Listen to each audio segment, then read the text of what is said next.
दरभंगा के town hall में short circuit से लगी भीषण आग, करोड़ों की संपत्ति जलकर हुआ राख। काफी मशक्कत के बाद पुलिस प्रशासन के द्वारा आग पर पाया गया काबू।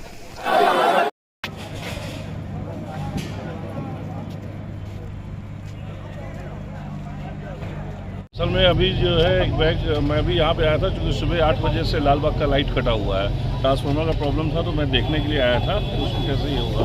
उसी बीच में यहाँ पे एक बैग जो है ये आग लगा।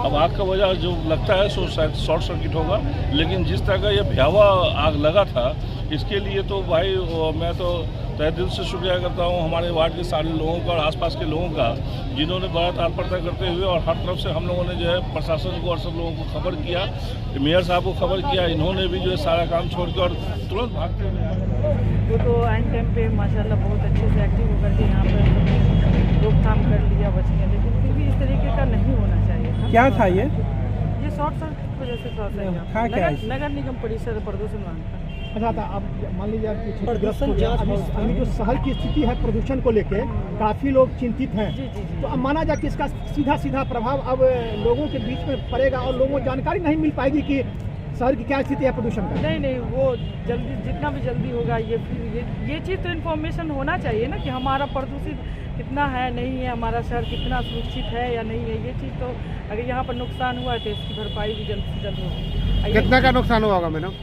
अब इसका तो अंदाजा मैं कैसे बता सकता हूँ। कितने बजे खबर मिली आपको? हमको तो अभी मतलब 15 से 20 मिनट पहले मिला है। उसके बाद 5 गाड़ियाँ यहाँ आई है, देख ही रहे हैं, लोग प्रयास कर रहा है, आग पे काबू भी पा लिया गया है। आग आपके सामने में है। ये जो आग लगी है जिस मतलब छोटा सा जो रूम बना हुआ है वो क्या था, कुछ पता है आपको? अब तो एक्चुअली अभी उतना पता नहीं है, लेकिन लोग बोला है कि शॉर्ट सर्किट से आग लगा है। शॉर्ट सर्किट से आग लगी है। आग पे काबू पा लिया गया? जी, आपके सामने में देख सकते हैं, आप आग पे काबू पा लिया गया है। जी, आप अपना परिचय दे दीजिए। जयप्रकाश कुमार, अग्निचालक, अग्निशमन दरभंगा।